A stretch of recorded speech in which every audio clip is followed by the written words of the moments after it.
Le diable ne prend jamais celui que tu n'aimes pas. Si tout à l'heure tu vas voir un sorcier, voir des riches, il va te dire de sacrifier quelqu'un. Mais la personne que tu as sacrifié, il ne va jamais dire ton ennemi. Parce que c'est ton ennemi, c'est un peu facile.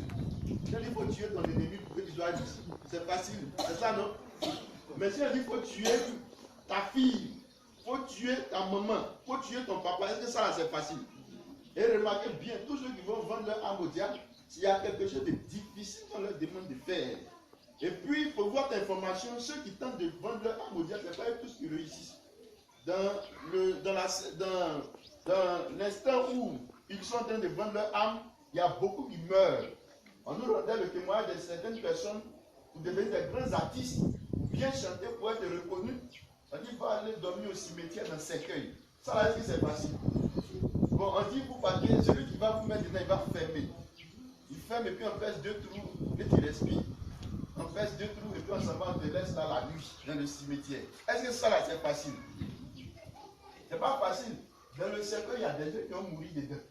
D'ailleurs, en venant vendre ton âme au diable, tu peux mourir dedans sans avoir ce qu'il t'a promis. Alléluia. Le diable est capable de le faire. On te dit, bon, va dans une forêt. Là-bas, tu as un dragon. Ou bien tu as un revenant. Mais si tu le vois, il ne faut pas crier. Si tu le vois, il ne faut pas avoir peur. Si tu as peur, bien tu cries, tu deviens fou. Et vous voyez les fous qui se promènent là. Il y a certains qui ont tenté d'avoir ces promesses du diable. Et ils n'ont pas pu. Beaucoup sont devenus fous. Ils n'ont ni eu ces promesses et puis leur situation est devenue pire. La Bible en parle. Alléluia. La Bible en parle. La Bible va même plus loin dans le livre d'Ésaïe. Ésaïe, c'est dans l'Ancien Testament. C'est-à-dire que depuis l'Ancien Testament, le prophète d'Ésaïe avait déjà prédit des choses qui continuent jusqu'à aujourd'hui en 2017. Alors l'Ancien Testament, c'est des millénaires d'années. Et ici, nous sommes en 2017. Imaginez-vous. Ce que Ésaïe va dire dans le livre d'Ésaïe 30, le verset 1 à 3. Là-bas, il va nous dire quelque chose qui est important. Il dit, malheur aux enfants rebelles, ceux qui vont s'abriter chez Pharaon, ceux qui vont prendre Pharaon comme maître, ceux qui vont prendre Pharaon comme Dieu, ceux qui vont s'abriter là-bas, parce que les problèmes vont venir. Les problèmes, les vents, les pluies vont venir. Et quand ça va venir, chacun va chercher à s'abriter. Et d'autres vont aller chez Pharaon. Or, Pharaon, c'est le maître de l'esclavage. Alléluia. C'est celui qui gouverne tout ce qui est esclavage. Et certains vont aller se réfugier sur lui. Et c'est ce que nous voyons aujourd'hui. Tous les problèmes que je viens de vous citer là. Les hommes savent qu'ils ont ces problèmes-là. Alors qu'est-ce qu'ils font? Ils vont chez les féticheurs. Quand tu te rends chez un féticheur, pour que ce féticheur puisse résoudre ton problème, tu t'en vas chez Pharaon comme ça. Alléluia. Quand tu te lèves pour aller chez un marabout, pour que ton problème soit résolu, c'est chez Pharaon que tu vas comme cela. Et c'est ce que Esaïe a dit. Ils vont aller chez eux. Ils vont aller. C'est-à-dire que celui qui déclare les problèmes, en même temps te montre une autre voie de réussite. Je ne sais pas si vous me comprenez. Il te tape d'un côté, et puis il te dit, bon, viens. Et la Bible dit, l'Antéchrist, c'est ce qu'il va faire. Il va bloquer les choses, et puis il va se présenter comme le salut. Il va se présenter même comme le véritable Dieu. Et les hommes vont venir chez lui encore. Or, c'est le même qui a créé ce problème. Et c'est ce qui se passe aujourd'hui. Le problème que tu as là, il y a quelqu'un qui l'a fait. C'est Pharaon. Et en même temps qu'il te frappe, il t'ouvre les bras. Il te dit, viens prendre la solution. Et vous allez voir, ils ont envahi les stations de radio. Ils vont à la radio pour dire, maintenant il faut que vous venez chez nous. Venez faire consultation. Les marabouts, les féticheurs, quel que soit leur nom. Ils vont là-bas. Et ils disent maintenant, population de Beaunois, population de Samo. Nous sommes là. Nous sommes situés à Samo. Vous entendez ça souvent à la radio. Venez consulter. Et puis remarquez bien, les appels de cas qu'on fait à l'église, eux aussi font les mêmes appels de cas. Ici, on appelle sirène des eaux, c'est ça, non? On dit mari de nuit. C'est un mari de nuit, viens, on va prier pour toi. Eux aussi, ils appellent mari de nuit. Ils disent si tu as un mari de nuit, viens, on va prier pour toi. Vous entendez ça à la radio? On dit si tu as sirène des eaux, si tu as femme de nuit, viens. Donc, moi, j'étais étonné de comprendre qu'eux aussi, ils appellent ça. Ils disent que si tu as la main sèche, ça ne va pas, financièrement, ça ne va pas, viens, on va te donner une bague. C'est aussi des appels de cas qu'ils sont en train de faire. Alléluia. Ils disent que ton champ ne produit pas. Viens chez nous, nous allons résoudre ton problème. Certains même vont jusqu'à dire que nous avons expérimenté beaucoup de choses. Et tout ça, beaucoup vont aller se réfugier chez eux. Et laissez-moi vous dire qu'ils enregistrent plusieurs personnes. Beaucoup vont chez eux pour avoir la solution à leurs problèmes. Alors Esaïe nous dit encore que l'abri de Pharaon sera pour eux une grande honte. Alléluia. Dieu dit En même temps qu'ils seront en train d'aller se réfugier là-bas, ils auront des sérieux problèmes. Parce que la situation va encore s'agrandir. Les problèmes vont encore peut-être être déplacés.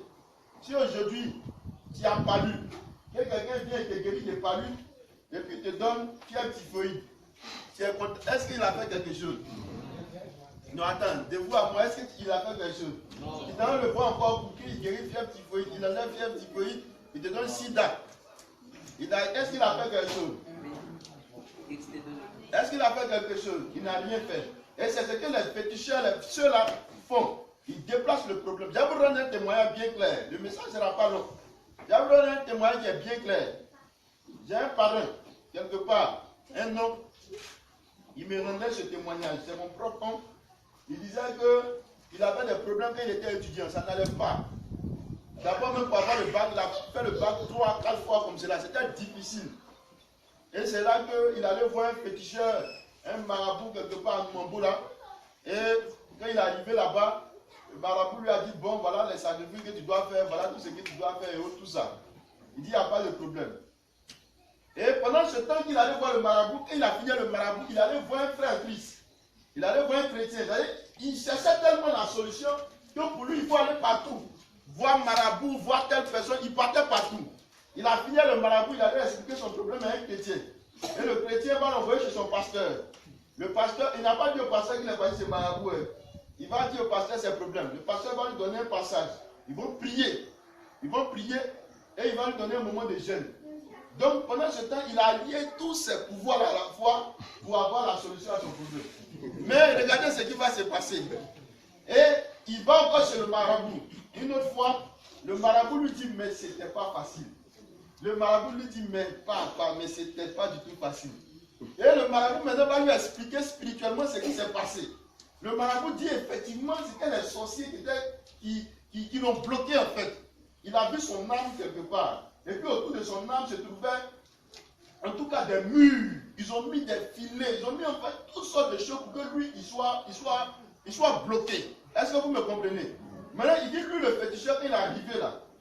Le mur que les féticheurs, les sorciers ont mis là, il dit, lui, il ne pouvait pas, franchement, c'était trop fort. Et puis, ce qu'il est en train de dire, c'est effectivement la réalité, c'est la vérité.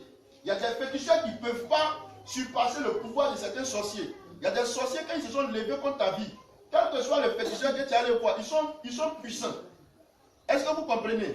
Dans le domaine du diable aussi, il y a la puissance. Il y a certains qui sont plus puissants que d'autres. Donc si tu vas vers eux, tu vas chez le plus faible, si c'est le plus fort qui t'a attaqué, et que tu vas chez son plus faible, il ne pourra rien faire, il va bouffer ton argent cadeau. Alléluia.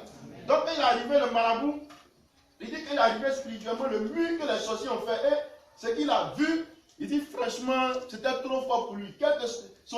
Les années d'expérience qu'il a en tant que marabout, vraiment, toutes les techniques qu'il a pu avoir durant l'exercice de son métier ne pouvaient pas l'amener à casser ce mur. Et puis il dit tout d'un coup, il y a un feu qui est quitté en haut. Alléluia. Et ce feu est quitté et ce feu est venu détruire automatiquement tous ces murs-là. Alléluia. Acclamons le Seigneur.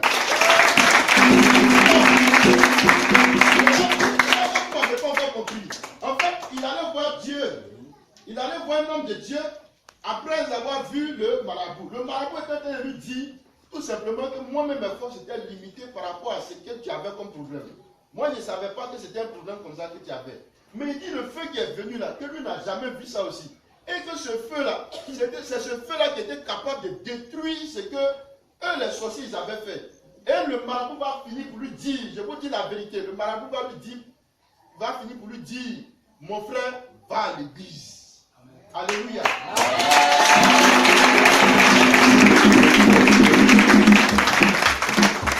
Il a commencé ici ce parent, il est encore vivant jusqu'à aujourd'hui. Et nous connaissons son histoire. Je vous assure que ce parent a connu toutes sortes de problèmes. Nous étions petits et nous savons quels sont les problèmes qu'il a connus. Il a même passé le concours de l'ENA. C'était difficile. Il a passé le concours de l'ENA. Et il a réussi. Ils ont fait sortir son nom en son temps. Et son nom était écrit parmi ceux qui ont eu le concours de l'ENA.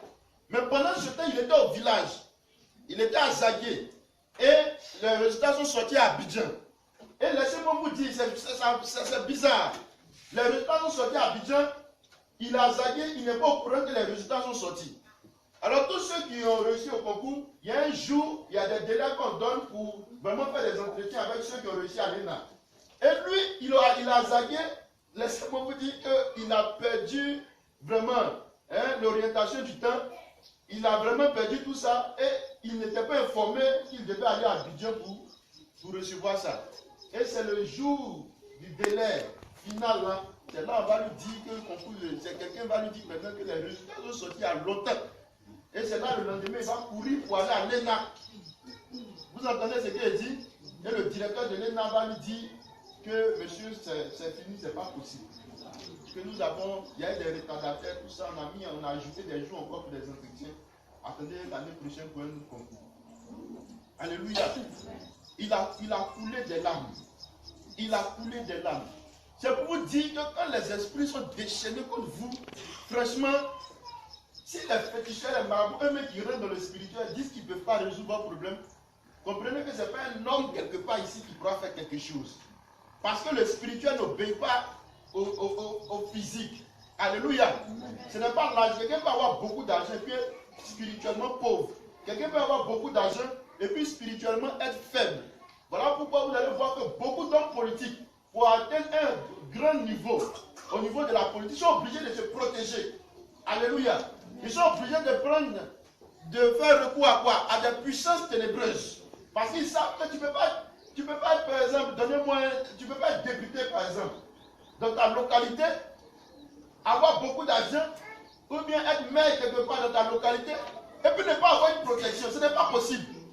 Parce que le jour où on t'a dit que tu es député ou tu es maire, le lendemain, il peut venir te tuer. C'est vrai ou c'est faux?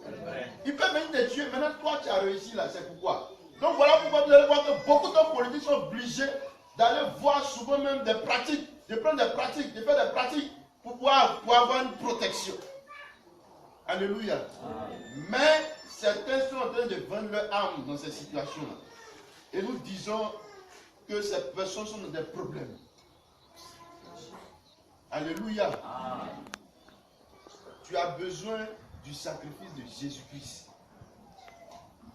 C'est le sacrifice de Jésus-Christ qui sera capable de te libérer. Ceux qui n'auront pas compris cela vont toujours être contre. Ceux qui ne vont pas comprendre cela seront toujours possédés par cette puissance.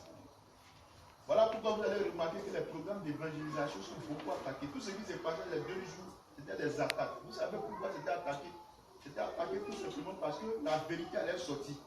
Ce que vous avez vu au programme, il y a beaucoup qui sont sous l'emprise du diable. Donc quand vous faites de tels programmes comme cela, c'est pour ça que nous vous encourageons à continuer ces programmes-là. Quand vous faites de tels programmes dans votre localité, en fait, hier, les 2 jours qu'on a fait là-bas, là, vous avez bloqué ou bien vous avez retardé une grande partie des activités sataniques à Samo ici. C'est-à-dire que si 100% ce qu'ils devaient faire à Samo ici, il y avait des gens qui devaient tuer, ou bien il y avait des gens qui devaient égorger, ou bien il y a des choses qui devaient faire. Les 2 jours que vous avez fait là, ça a retardé au moins la moitié de ce qu'ils devaient faire. Tous ceux qui sont venus s'arrêter au programme, ils étaient sous la protection de l'Esprit de Dieu. Les impositions des mains que nous avons fait hier, on a opéré des délivrances. Et ce que le diable était en train de prévoir, il n'a pas pu faire à cause des 2 jours que vous avez vus. C'est pour cela que j'aimerais vous dire, quel que soit l'argent que vous avez dépensé pour ce programme, quel que soit l'effort que vous avez fait pour ce programme, vous ne l'avez pas fait en vain. Spirituellement, vous avez fait quelque chose. Alléluia. C'est parce que Dieu ne veut pas nous ouvrir les yeux spirituellement pour qu'on voie tous ensemble. Sinon, les 2 jours de programme que nous avons fait, le monde spirituel en Samo ici a été bouleversé. Tous les clans des sorciers qui siègent ici. Et c'est comme cela. Ça ne veut pas dire que l'église doit avoir peur aussi. Est-ce qu'on se comprend? Il y a des gens qui ont peur. Quand ils disent ça. On allait imposer les mains. Quand on était nouveau chrétien, on allait imposer les mains. On était bon, nouveau, voilà, nouveau. Et puis parmi nous, les démons ont parlé pour qu'on va vous récupérer là où vous partez. On sort, c'est vrai, mais on sait où tu habites. Il y a un parmi nous, on dit. Vous savez, les démons parlent, vous savez ça, non? Et il y a un parmi nous. Les démons disent, mais c'est où tu dors? La chambre où tu dors, c'est. Et vous allez voir que ce jour-là, après le programme, c'était difficile pour nous d'aller à la maison. Parce que pendant la maison, on va chacun va chez soi. On va plus en groupe. Vous savez, quand on est en groupe, on a la force, on crie, feu, puissance. Oh, on crie, Jésus. Maintenant, on finit là. C'est chacun. C'est chacun pour soi. Et imaginez-vous ces jours-là. C'était quand même difficile. Donc, on a demandé à ce qu'on prie pour nous encore. Et nous, on a prié, mais on avait besoin encore de prière. Alléluia. C'est pour te dire aussi qu'il ne faut pas avoir peur. Vous allez voir que quelqu'un m'a dit quelque chose. Quelqu'un m'a dit que la guerre, là, vous voyez les guerres qui se passent là. La guerre a commencé depuis le ciel. Cette guerre qui s'est passée au ciel là, c'est son prolongement qui continue en 2017. Est-ce que vous me comprenez? Donc c'est Dieu lui-même dans son royaume. La Bible dit que c'est au ciel là-bas il y a eu guerre. Si chez Dieu mais il y a eu guerre, il faut comprendre que nous-mêmes, nous ne devons pas avoir peur de la guerre. Et je suis en train de vous parler de la guerre spirituelle. Alléluia. C'est pour cela que quelque part Dieu nous appelle des soldats. Parce que là où tu es assis là, même si tu es une femme, même si tu es un enfant, il faut comprendre que tu es un soldat. Tu es un soldat de Christ. Parce que c'est qu'on a fait les 2 jours là-bas là. Eux aussi, en fait, vous les avez bloqués. Vous les avez empêchés de manger quelqu'un. C'est pas quelqu'un qui a faim, il veut manger un mouton, et puis toi tu viens l'empêcher de manger le mouton. Mais attends, est-ce qu'il sera content de toi? Non. Et il y a un deuxième mouton, il veut manger, puis tu viens encore bloquer. Il y a un troisième mouton, il veut manger, puis toi encore tu viens encore bloquer. Mais attends, il va laisser le mouton là. Parce que il va laisser le mouton là un temps, et puis c'est toi-même qui vas chercher à résoudre. Alléluia. C'est vrai ou c'est faux? C'est toi-même qui vas chercher à attaquer. C'est pour cela que l'église ne doit pas avoir peur des attaques. L'église ne doit pas être étonnée des attaques. Parce que nous devons comprendre que nous sommes dans une guerre perpétuelle spirituelle. Alléluia. Et nous ne devons pas encore avoir peur de reproduire ce genre de programme. Au contraire, nous devons continuer. Parce que ce qui s'est passé hier, le pasteur me disait tout à l'heure qu'il y a quelqu'un qui devait venir chez ça, non? Et puis on lui a dit qu'il y a un médicament. Hein? On devait chercher quelqu'un pour venir, et puis son père lui dit qu'il ne faut pas venir, parce qu'il y a un médicament, ils ont un médicament ici. Là, ils disent qu'ils ont un médicament. Ils ont un médicament, pourquoi? Parce qu'il y a eu trop de terrassés hier. Les gens ne peuvent pas comprendre, les démons sont tombés là-bas. Et donc on dit que c'est un médicament, ceux qui peuvent faire ça. Mais nous avons ce qui est au-dessus des médicaments. Amen. Alléluia. Amen. Et c'est ce qui doit continuer tous les jours. Nous devons reproduire ce programme. Et puis, je vais vous dire quelque chose. Peut-être c'est une parenthèse. Quand vous frappez quelqu'un, comprenez qu'il est fâché contre vous. Et quand vous le frappez, si vous laissez le temps, il va encore se reconstituer. Et c'est pas si vous me comprenez. Et c'est souvent le problème de l'église. Souvent quand on commence quelque chose, on pense que c'est fini. Ce qu'on a commencé là-bas, là, ça doit continuer. Alléluia. Vous avez vu que les 2 jours de programme, Dieu a stabilisé le temps, les intempéries. Il n'y a même pas eu de pluie. Ça vous a pas étonné? C'est Dieu qui était capable de faire ça. Parce que Samo avait besoin de ce programme. Quel que soit le peu de moyens que nous avons, comprenez que nous devons reproduire ces gens de programme. Pourquoi? Le salut des âmes. Parce que ce que vous avez fait là, vous avez pu ouvrir les yeux de plusieurs à Samo. Et parmi eux, ceux qui étaient liés à une vie de vol, ceux qui devaient être des délinquants pour venir t'attaquer demain, là, il y a plusieurs que vous avez délivrés comme cela. Vous avez délivré plusieurs de l'esprit de vol. Vous avez délivré plusieurs du banditisme. C'était des gens qui devaient plus tard peut-être venir te poignarder avec un couteau. Je ne sais pas si vous me comprenez. C'est des gens qui devaient plus tard être des grands sorciers. Ce que vous avez fait aujourd'hui sera des répercussions dans plusieurs années encore. Alléluia. Amen. Le film que vous avez projeté, comprenez que ce film, quelqu'un qui a regardé va aller informer ses parents. Il va aller informer sa famille. S'ils sont 10 dans leur maison, il va leur dire ce qui s'est passé dans le film. Alors comprenez que quelque part, tout ce petit lieu où nous avons fait le programme, comprenez que c'est Samo même qui était touché spirituellement. Alléluia. C'est Samo qui était touché spirituellement. Alors nous devons continuer. Nous devons propager la puissance de Jésus-Christ. Nous devons parler du sacrifice de Jésus-Christ. Alléluia. Le sacrifice de Jésus-Christ, c'est le véritable sacrifice. Et je vais vous dire quelque chose. Dans la vie sociale ou même dans la vie spirituelle, il existe des règles de sacrifice. Aujourd'hui, si vous partez chez un féticheur, excusez-moi si je m'accentue un peu plus sur ces personnes, mais c'est pour mieux comprendre dans l'exemple. Si vous partez chez ces jeunes de personnes aujourd'hui, ils vont vous dire, pour que votre problème soit résolu, il faut faire un sacrifice automatiquement. En fait, ce qu'ils sont en train de vous dire, ce n'est pas faux, c'est une règle spirituelle qu'ils sont en train de vous dire. Alléluia. Vous ne pouvez pas avoir une victoire. Vous ne pouvez pas réussir à quelque chose sans sacrifice. Les démons là, ce sont des esprits. L'esprit de Dieu aussi, c'est un esprit. Donc, il y a ce qu'on appelle l'atmosphère spirituelle. Donc, il se voit, il n'a pas. Et souvent, les démons vont vous dire la vérité aussi. Ne pensez pas que tout ce qui sort de la bouche des démons, c'est faux. C'est pour ça que souvent, les interroge lors de délivrance. C'est faux, c'est vrai ou c'est faux? On leur donne le micro, on leur dit, mais dites, ton nom c'est quoi? Parce qu'on sait qu'il va dire la vérité à l'instant présent. Donc, les démons sont aussi capables de te dire la vérité à un certain moment donné. Tu vas chez eux, ils vont te dire, il faut faire un sacrifice forcé. Ce qui te dit là, c'est une obligation. Les chrétiens n'ont pas encore compris que c'est un sacrifice qui est capable de les délivrer. Beaucoup n'ont pas encore compris. Certains pensent que c'est s'asseoir à l'église. Certains pensent que c'est emporter une grosse croix au cou. Certains pensent qu'il a dormi à la Bible. Ce n'est pas ça qui délivre. Il y a un sacrifice qu'il faut accepter. Alléluia. Si vous partez chez eux aujourd'hui, en fonction de ce que vous voulez, ils vont vous dire envoyer un objet. C'est pour ça que souvent vous remarquez qu'il y a un bout de pain qui a été coupé. Tu as remarqué que quelque part, si tu as une rival, un jour ton bon pain, quelque part, ou bien c'est que tu as l'habitude de prendre, il y a un bout de pain qui a été coupé. Ou bien souvent tu te réveilles, il y a une de mes élèves là, elle est à l'internat. Elle s'est réveillée un matin au milieu de ses cheveux, ici là. C'est sa tête au milieu de sa tête là. Ils sont venus couper les cheveux. Ils sont allés où elle, ça on ne sait pas. À l'internat, internat des filles, à Emmanuel. Alléluia. Vous partez chez eux, il faut vous dire envoyez un objet. Envoyez un objet. Envoyez quelque chose. Envoyez soit de l'argent. Envoyez soit une chaussure. Envoyez quelque chose. Envoyez quelque chose. Il faut envoyer quelque chose. On va s'appuyer sur ça pour faire le travail. Alors quand tu envoies ça, ils vont faire le travail. Et puis ils vont te donner un résultat. Mais ce résultat n'est pas puissant. C'est-à-dire quand tu as fini de faire ça, il y a quelqu'un d'autre qui peut peut-être prendre ta place. Lui, quand il va aller voir le féticheur va lui dire, toi, il ne faut pas envoyer un objet. Mais il faut envoyer un animal. Il faut envoyer le sang d'un animal.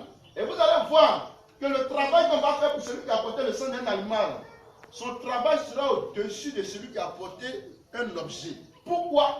Parce que le